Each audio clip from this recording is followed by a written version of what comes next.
I've never had any problem with being a whawhawhine. All women of the Pacific. It's the third gender in Samoa. Like a woman, femininity in all forms, not necessarily chores. I mean, that's a sexist, ideal of what a female should be and do. The men got designated the noble savage because they were men, you see.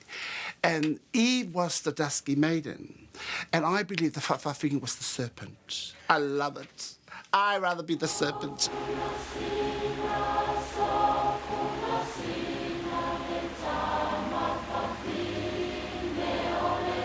Whawhawhine, like a woman in the Samoan language, have often been the subject of anthropology, lumped into the cultural curiosity category by many scholars of the Pacific. Much of the mainstream focus has been on the traditional role of whawhawhine in Samoa. But as environments change, this sector of Samoan society have new stories, new successes, and also new issues to deal with.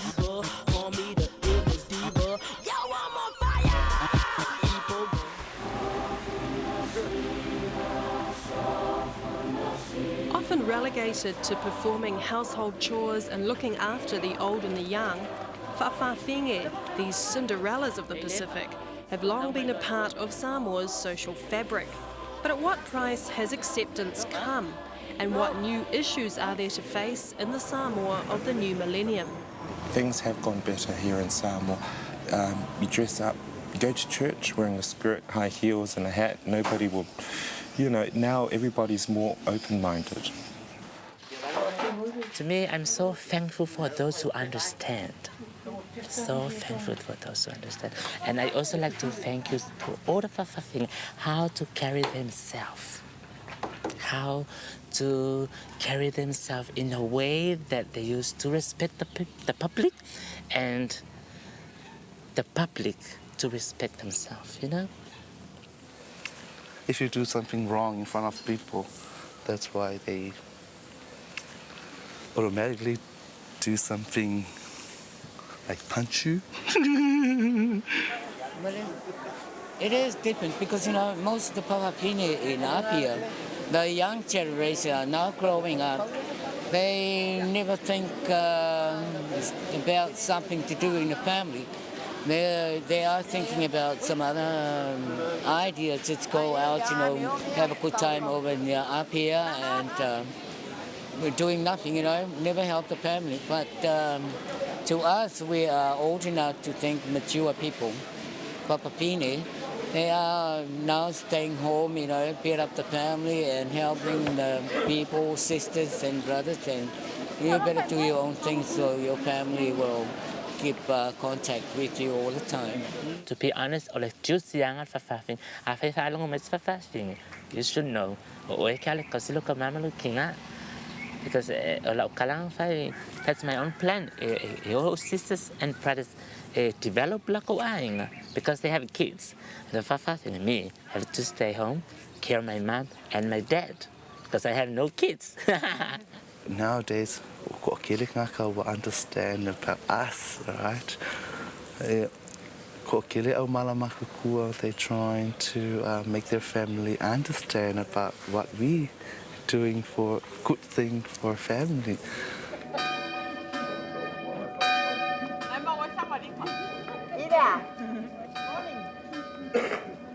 Still, there is a conflict.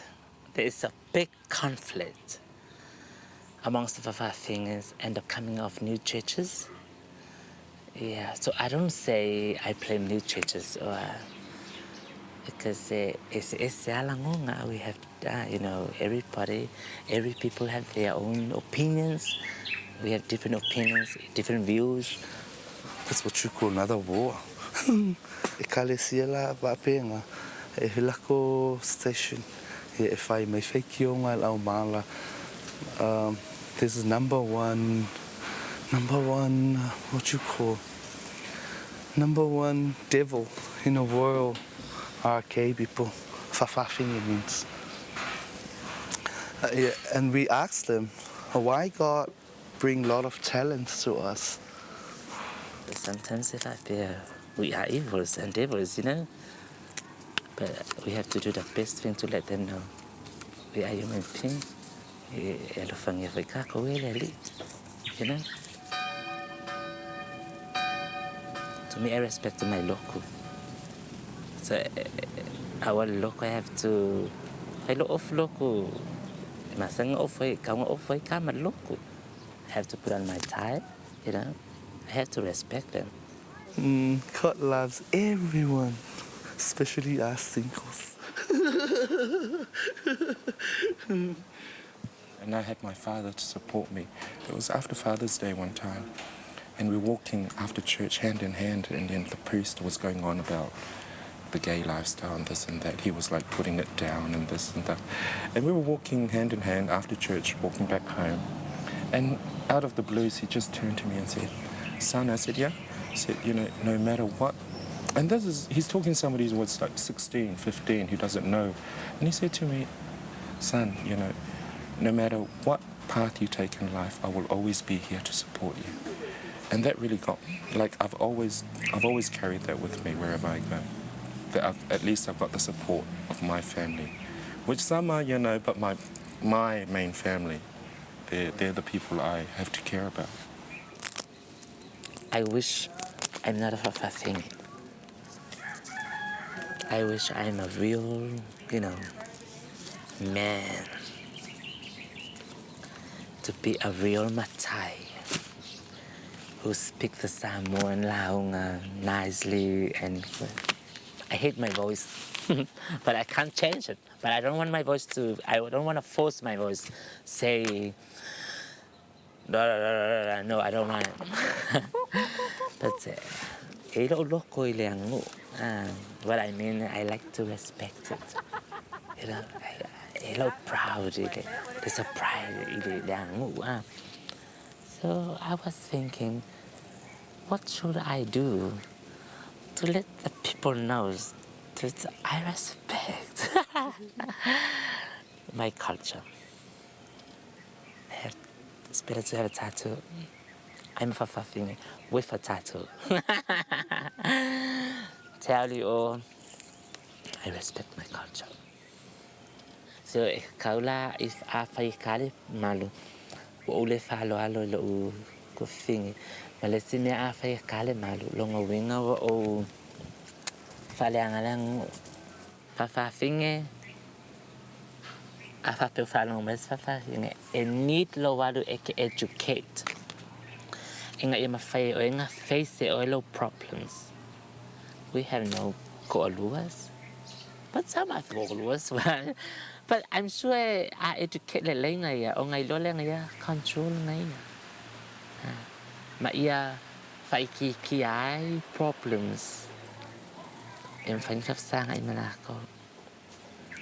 More problems you face, the more courage you have. Am I right? Yeah, right.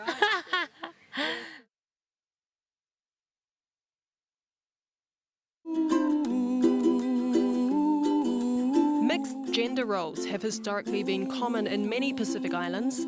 Lele, whakaleite, whewhewhine, or mahu are all variations on the concept of whawhawhinge. Where the impact of Christian and colonial agendas have seen the demise of many age-old Pacific practices, it seems that it's in Samoa that many traditional codes of conduct have survived. One popular idea about why there are so many whawhawhinge in Samoa is the now disputed belief that boys were made into girls if there weren't enough girls in the family. I think that's rubbish. I think it's one of those romantic ideas, but it's also quite a limiting idea, because I know that, you and I know that ainga means your extended family. If you don't have boys in one family or girls in one family, you just borrow some others. I mean, I grew up with all the boys and girls, and they weren't whaavinga. No, I think you were born. I'm very convinced of that. I got early photos of me when I was 3. For God's sake, and there was this even I looked at it and thought, oh my God, look at that little queen.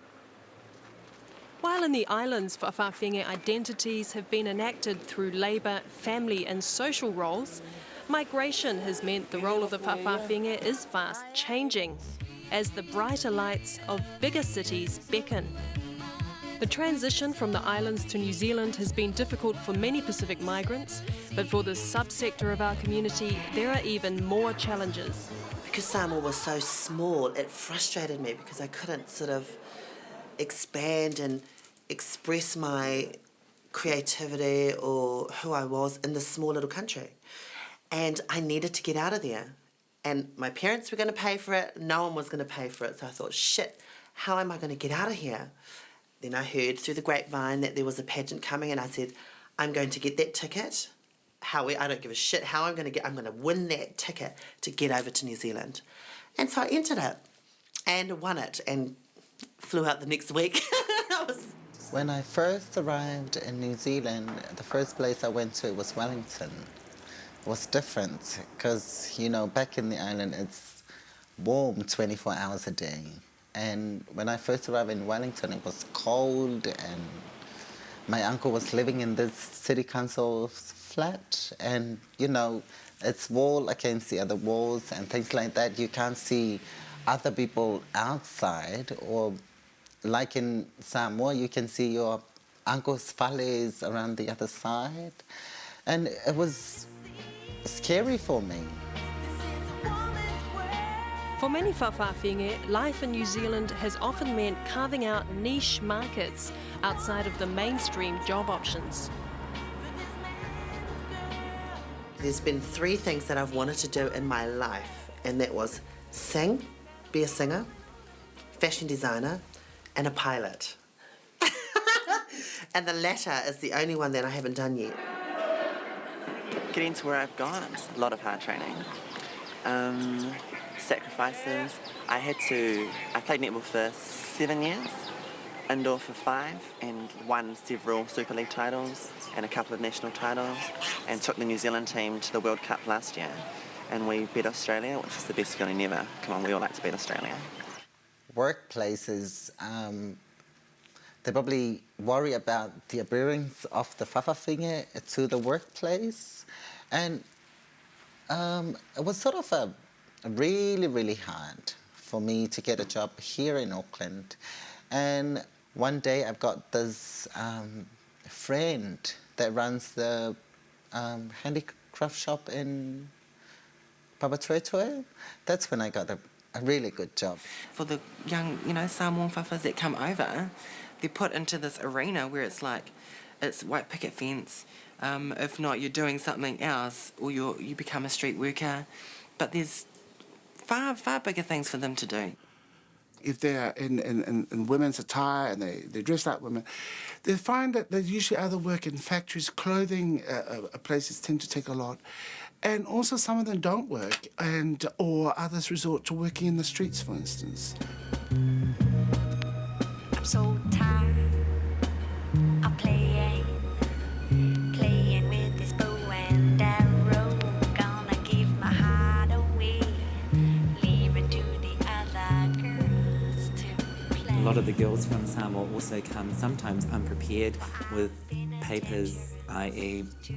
becoming New Zealand citizens or permanent residents, and because they fall into the lifestyle where they're free from family ties, they get pushed into this, not pushed, but they decide to go into this area of being a sex worker, and they just lead that lifestyle, and before they know it, they've overstayed what they should originally have, the period they should have been here, and then they end up becoming stuck. There's a lot of dangers. It's always the dangers involved in the work, in the sexual work, because, you get thrown bottles to you, and eggs, or a bag of waters, and, even the KFC rocks, bottles, everything. There is the dangers on the street. Some girls say that the reason why business is getting so bad overseas is because of the girls coming from the islands over there. Because they're coming over with, we don't have a street up here, we've only got a seawall. And coming over and working on the streets is a big thing for them. It's like, okay. And they do what they do here over there. So you can imagine if a guy comes over and he wants the whole world and he offers you $5, There you go. But they don't know. They don't, they should have a school over there for the girls that come over to go and work on the streets. A lot of them do work and send money back to their families to help support them, whether they know or they don't know that where the money has come from.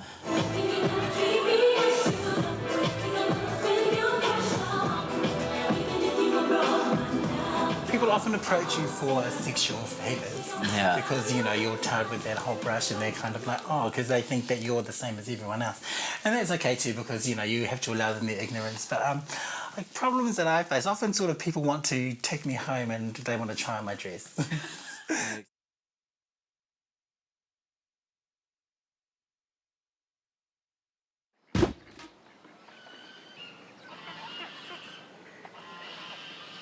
Society puts a lot of pressure on gay people or transgender to be one or the other. Like, you can't just be a whawha. You have to be either a man or a woman. So I think that's why a lot of girls go on hormones to get their breasts done and then get the chop. But it's not for me. There are those who feel trapped and that is their lifestyle, to be a woman. And like for myself, I'm quite secure with myself, so I don't feel I need to go on hormones or anything like that. There's no problem with me because I'm on hormone pills now and there's no problem. It's so cheap over here. I think that transsexualism comes with age. Just because you're young and you're beautiful and you think that you look more like a woman, you don't know what's going to happen at a later age. And I think that that's where a lot of the side effects come into play because they can't adapt to changing their bodies. They don't know how they're going to look 10 years down the track because of all this hormone therapy. It could be a good thing for them and it could be a bad thing. I think if they want to live like women, that's their prerogative. I mean, but there is a problem when you bullshit and from the beginning of your meeting with this person that you actually you say that you're a woman and you're not. My thing, every time I meet somebody or someone approaches me who's interested in me or whatever, I always make sure that he knows that I'm a man, Some, it's obvious to, and some it's not, believe it or not, But I always make sure for my protection, not for theirs, it's for my safety. And we clear the lines right now so that when we go home, there's no brawl. There's no arm wrestling match. Because sometimes people like to set us up and say, yeah, she's a woman, yes, she's a woman. And that's when the problem arises. Yeah. Oh my God! You saved me! People often think I'm a real woman too. Which is like, what are you on? I'm standing 6'4" and built like a brick house and you're asking me if I'm a girl? Have another drink. Actually, the reaction from guys with me varies. Some guys freak out. Freak out up to a point where I just have to run away from my, just run away. It's like, run for my life. And there are situations where the guys are like, so? Which is like, I'm like, wow. The problems that I've found with people knowing that I'm transsexual is because they've perceived me as being a woman, but haven't either come and approached me and said, hi, how are you, what's your name? But said, oh, can I take you home and shag you? And that's when the problem arises when I turn around and said to them, oh, sorry, I said, do you realise that I'm a transsexual? And they take it in a different way and say, oh, you effing this, you effing that, whatever words they use. And I think that's the problems that I've had in it. But me just being straight up and honest with everyone, I've never had a problem with it because at the end of the day, it gets you more action than opposed to them finding out, getting shocked and going, bye. Are we having a lovely time so far? And you are in for a treat, let me tell you. There was a time where, you know, I kind of went through a phase where I was sort of like men were picking me up, or I was going home with people when I was in drag and sort of like doing the, you know, sex and kind of, that was kind of fun. But, you know, I mean, it's hard work. You stand there holding your wig and, you know, you're trying to look glamorous and just so not happening. It's quite ridiculous. And then, I'm so not wanting to get makeup all over the pillow, but they're kind of really into it. And yet, you know, when all the sort of clothes come off and you're standing there with like no breasts and a penis, it's sort of like, and they're still into it, and I'm thinking, you're the crazy one here, and I'm just the one that dresses up. Just because I think with whakawhenua that we just want every man we see, you know, and that's like, we wouldn't deny, we wouldn't say no, really. But it's like, we have morals and, you know, we've got standards as well. There's a nightclub called BC in Wellington, and I was 17, and I went there with Linda and Raphael, we were drinking and stuff, and I went to the ladies, and I went to shut the door, and this man, like, pushed the door open, and I was like, oh my God. And he was like, what are you doing? And I was like, going to the toilet. What are you doing? And he just, like, shut the door and, like, pushed himself on me and started kissing me and stuff. And I was just like, oh, and, like, sort of pushed him off and ran out, and I started like, Linda, oh my God, Linda. She was like, where is he? I said, over there. She's like, right. And then we saw him leaving and went downstairs and sort of gave it back to him, really.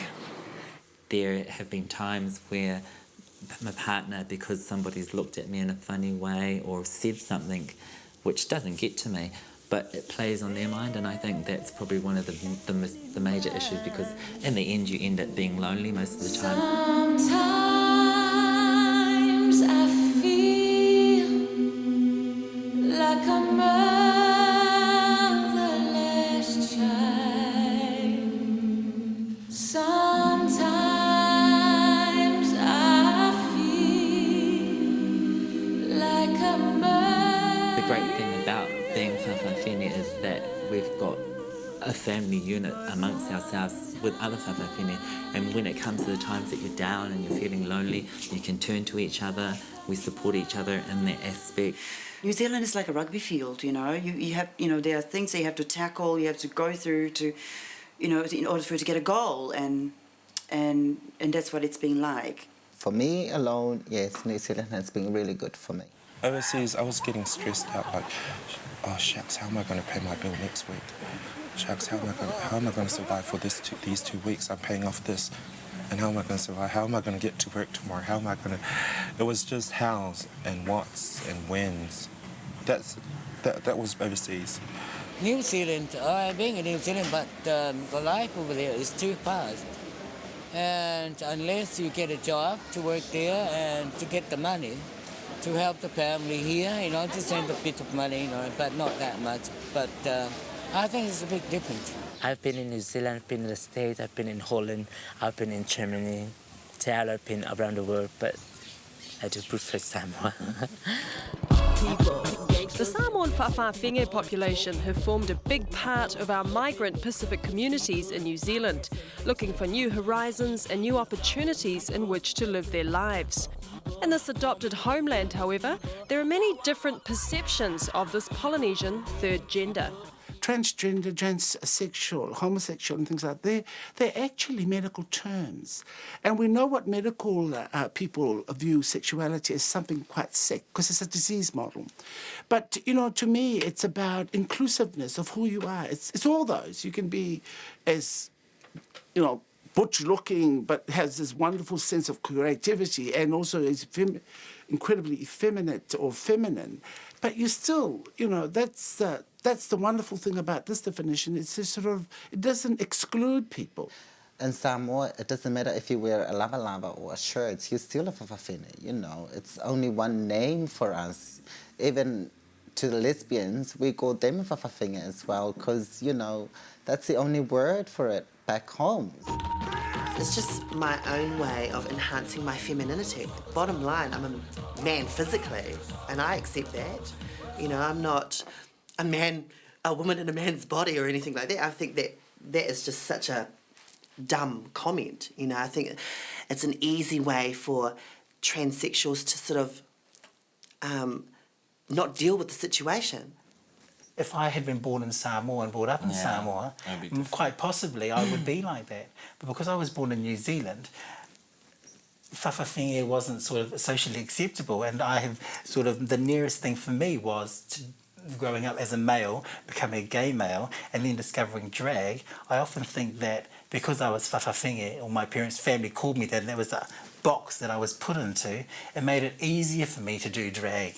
I certainly do not and will not associate with the gay community in New Zealand. And I'm not saying that, I don't have gay friends. I have gay friends, but it doesn't necessarily mean that their issues are my issues, because my issues are totally different from theirs. And I do not listen to Barbra Streisand. I listen to Lil' Kim. Whawhawhengas, they go, it's okay with straight men. Okay, for example, if there was Antonio Banderas look-alike, but he was gay sitting right there, and we all found out he was gay.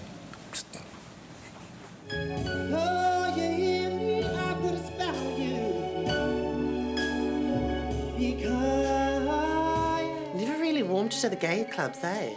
That was never really me, because in Samoa, there are no such things. Everyone hangs out at the same club, and it's more or less hip-hop, R&B, through and through. That's why people like Yuki and I, we're such thugs. I come from a family of 2 sisters and 6 brothers, so I had the 2 sisters were the eldest, 4 brothers, then myself, then 2 younger brothers, so I was sort of in between. But with the acceptance of my family, the way I didn't have to actually come out to my family, they just knew that I was falling into that lifestyle, that's the way I was. And there was at one stage, I think, I was due to go to Japan to perform for some big performance. And my mother got really upset because she was worried because I was leaving at such a young age. And she said, you don't have to go to Japan to tell us who you are. You can just be the way you are here with us at home. It was quite funny. The first time my mum saw it was at the airport. And I was in full slat. We were dropping Alex Taylor off going back to Australia. And we just finished the Hero show. We just finished. If you could read my mind, because he was a DJ, took him to the airport, and his mother was working at the check-in counter. Yeah, and she ran up, she saw me straight away, and she had these tears in her eyes, like, that's my son, it's like, oh my gosh.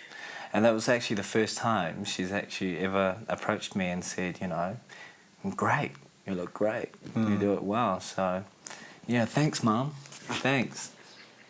Because I'm a Pakasi Samoan European, we used to hang out with my European side when I was younger all the time, and when I did come out, it was like, oh. But then when I did meet my dad's family, the Samoan side, it was just like, oh, and it was no big deal. It was just so accepting and just so, spoke about once and then left it. When they first saw me, my sisters brought them up to the nightclub. They'd been out for dinner in the city, and they brought them up to the staircase. And I was kind of on stage with the microphone doing the patter, chat, saw them, froze, and fully stopped the swearing and introduced them to the crowd. Everyone, my mother and father are just over here. Please put your hands together for my parents.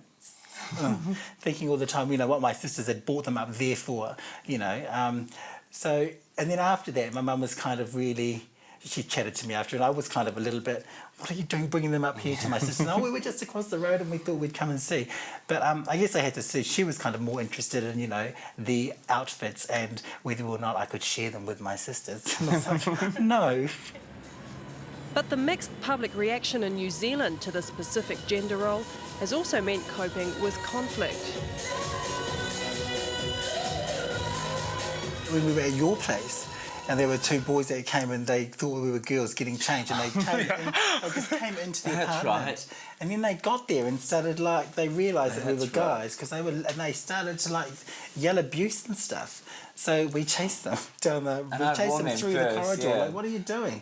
And then we chased them and managed to get hold of them, and they jumped over the fence, and then they started getting smart again. Yeah. So it's kind of you've just been wasted here by these queens, and you're still getting smart. It's actually funny because they came through my front door, and I warned them. I said, look, I'm giving you a chance to go away.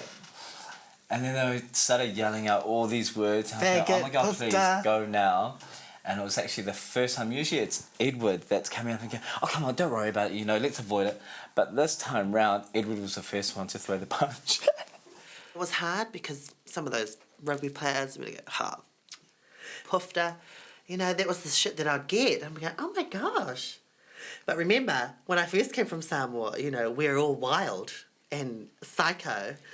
So I was at the peak of my murderous. I was a murderer when I came over. So a lot of those guys got their hidings, you know, from a whawhawhinga. And that's one thing I say to a lot of people, my friends and stuff, is that don't with a Samoan whawhawhinga, because she is much more realistic about her sexuality than a lot of the other cult island groups.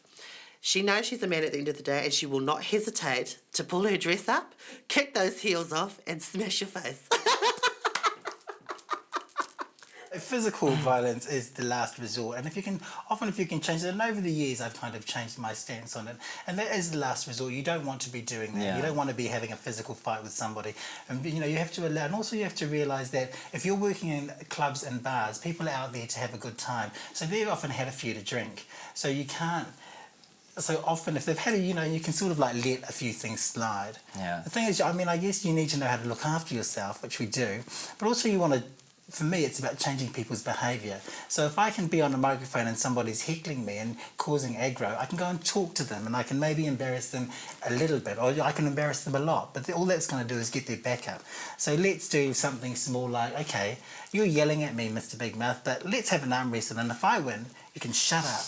And if you win, I'll scull something of beer, or I'll do something that you want to do. I've never lost one yet.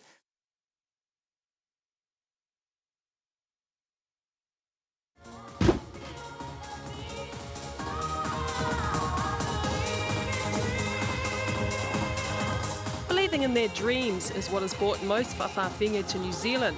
But there are some in the land of milk and honey that aren't that enamoured of their presence.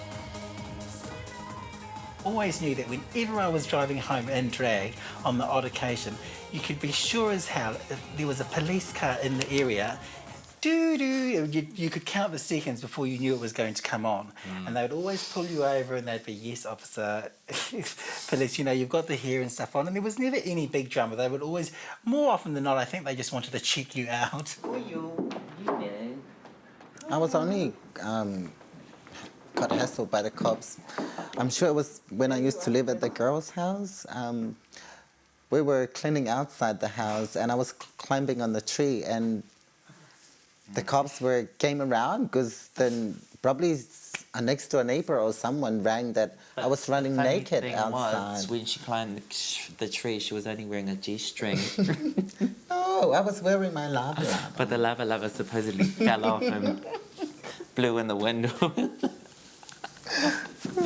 And the police turned up and harassed her, stating that some next door neighbours or someone from across the road had called them to say that there was a naked woman climbing the tree. There was this officer, and I was going, oh my God, here we go. Pulls me over, goes, oh, okay, where have you been? Said my whole name, everything. And I said, I've just finished doing a drag show. And he just jumped back and goes, no. And I said, yeah, I'm a drag queen, you know. So he let me off, went off, and then he called his friend. And so another undercover cop followed me all the way home. And just before I got home, he pulls me over outside my driveway, and he goes, oh, where's your license and all this? And I said, well, actually, your friend has just pulled me over, and I saw you around the corner. And he goes, oh, really? And he goes, yeah, I am a woman. No, I'm a man. And he was going, oh, wow. And then that was a pickup thing. And it was great. You know, it's like they just want to check you out. Many whawhawhinga have reached new heights in New Zealand in particular areas, but these goals have been hard fought for and have often come at a price. Yeah, I did the hard yards, and 5 years down the track, I'm representing New Zealand. At first it was a bit of a struggle because I think that a lot of people underestimate whawhawhingas. So when I got on the court, they sort of said, oh, you're just a sissy or just a whawha. And then, like, before they know it, they were like 10 points down, and they started like calling me names like, oh, faggot. oh. And I was just like, look at the scoreboard, honey. We went away on tour last year, and it had in this silly little contract that you were to maintain the sex you were born while you were on tour or some crap like that. And you know, and there's one of me, so and it's in this contract. So everyone's like, oh, yeah, it doesn't apply to them, of course. So out of 3 squads, 30 people, it's just, oh, that's for me. That part of the contract's just for me. Other goals that have been scored for this population have come in the fashion industry. Clichés about whawhawhenga having a flair for styling have proved true in many instances. And in New Zealand, as in Samoa, this is one area where the whawhawhenga presence has been made. Mako e whakama, a maolo whakenge, kwa perfect wa mea uma. Even nails, eyelashes, eyebrows, teeth should be clean, lipstick should be sit where the lips at, brushes, le mga opa se point. Being a designer for the Miss South Pacific pageants and a chaperone for the Miss South Pacific pageants, beauty pageants, going back to compete in beauty pageants, and also recently was to go to Tonga to the makeup for the royal wedding. So I had the honours of doing the makeup for Her Royal Highness Princess Lukapa'u. Ka kongi Samoa, we don't have any those palangi materials, and we have creative our minds for our own natural things, so we can put it in and make something. It looks very contemporary. We are perfectionists in everything that we do, where it comes to our daily appearance, the way we cook our food and prepare our homes, and the way we are with our family. I think it just comes into that whole role of us just being so tight with wanting to be so perfect. Since I've done a lot of things in New Zealand, so doing exhibition, fashion shows, my involvement in moving image, visual arts, I am sort of starting to make a mark in New Zealand, and I think New Zealand is calling me the up-and-coming treasure of their own country. 10 years ago, the only image that was really prominent was Priscilla, Queen of the Desert. I couldn't relate to that. So instead of waiting till I turned 80 for somebody to create another channel, I created it myself, for myself. What I like to do is marry different cultures into my culture. It's just clever. It's just being clever. It's not necessarily being rich and having a huge budget. It's being clever enough to make the most of what you've got. And that's one thing I've learned in Samoa, and I'm really grateful to that. We had nothing. I come from a poor family. And the key is to make the most of what you've got. That's in life in general.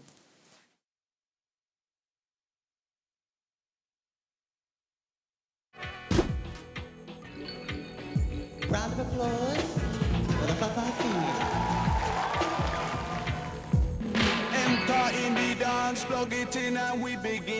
Another arena where whawhawhenga have always been popular is in entertainment. From the bingo halls of South Auckland to beauty pageants and drag shows, it seems the one place society can handle whawhawhenga is on the stage.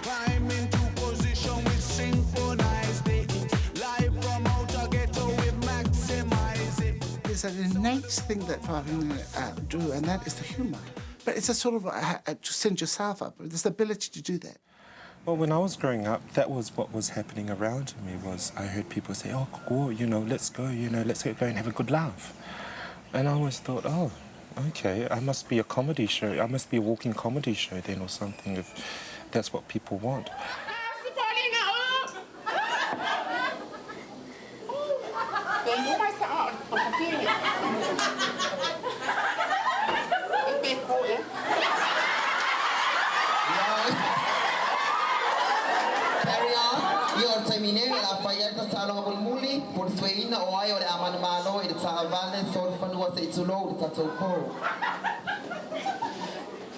Number 3, Milo Moa, number 4, and again number 9, and again number 10, oh 2, 22, oh 3, 24, oh 4, 24, oh 3, 69, and oh 7, oh 5, oh 1, oh 1, oh 1. You would only be accepted on a comedy level, you know, because you made the audience laugh and they only accepted you on that. Whereas when it came down to my sexuality or, you know, the pressure, you know, when it took its toll, no one wanted to know about it. We were made in his image. And many whawhawhinge are developing different types of performance pieces, often for overseas audiences.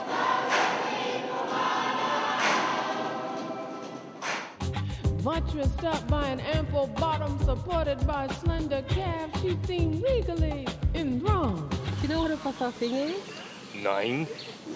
I'm sorry, I don't understand. What? What? Whawhawhinge? No, never ever. Have you ever heard of an island called Samoa? Is it in the Caribbean area? While the term whawhawhinge may be uncommon to people in New Zealand, in Europe it's even more undiscovered. As part of the In Transit Festival of the Arts in Berlin, the Island Divas group presented a political performance based on colonial events in Samoa's history. In 1907, when Samoa was a part of German colonial rule, 25 Samoans were taken to Germany and exhibited in the Frankfurt Zoo. The Island Divas drew attention to this bizarre historical occurrence in their 3-night festival feature.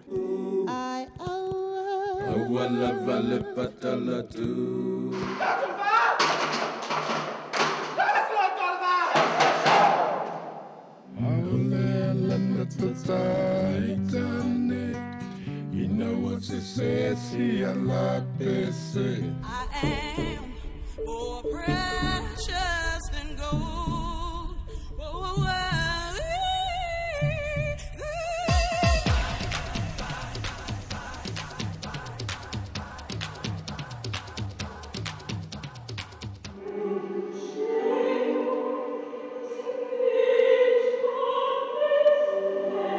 So the performance went really well, but also the talk show that we did as an added performance, it was interesting to have them throw questions at us, interesting questions about the whawhawhine and the history about the whawhawhine and the history about the Samoans coming to Frankfurt. So I think a rewarding,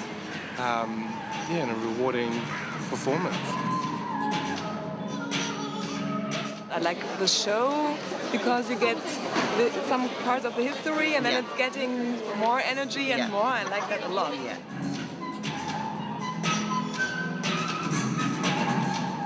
As a Brazilian, I was a little bit skeptical, and then I thought, oh, bananas and Pacific, but it was very powerful. I found it really beautiful. It's very Brazilian-like, I would say.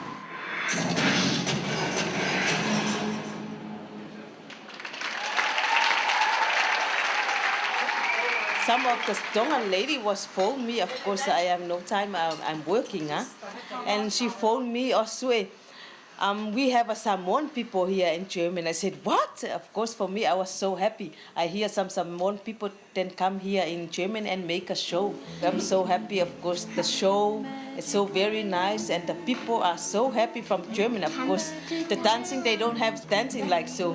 Only a couple can make a dancing together. That's why they are so interested about the dancing.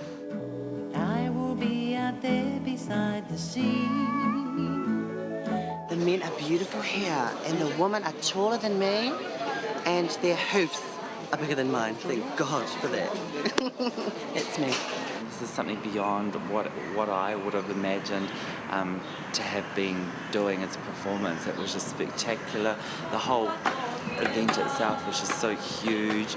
The audiences, participation of the whole gallery staff, everything. The collaboration of all the artists that were in the show was just a great feeling, and I felt that it worked excellent overall. She needs a three-wheeler to run out. Ooh, Lordy, trouble so hard. Ooh, Lordy, trouble so hard. Don't nobody know. This community of Pacific people, often relegated to being anthropological subjects or objects of derision, have rapidly changing issues facing them as they negotiate their unique sexual identity across constantly changing frontiers. Don't nobody know my trouble but God. Don't there's a proverb, when you throw at a word, you can't bring it back. And plus, alavelo lima, e ki ngalo lima, and fainga kiwa. But aki ngalo lo nganga. Man, it's hard. It's very hard. It's not easy and it's not a choice. And just to put themselves in our shoes, if it was a choice, would you choose? Really, honestly. I don't think anyone would choose. My ultimate would be to find a man that, no matter what race, just to find a man that will care, look after me, for who I am. If there is someone who decides to be a whawhawhine, that's stupid. Some of the families, they have small kids, and they say, here's whawhine. You know what I tell them? Don't. You don't have to say that. To be honest, it's natural. It's natural. If you force yourself to be a real kama, but your whawhine tell you, you're never happy. You're never ever happy. Somebody's there for me when I look, a shoulder to cry on, that's a candlelit dinners. More like a umu, more likely.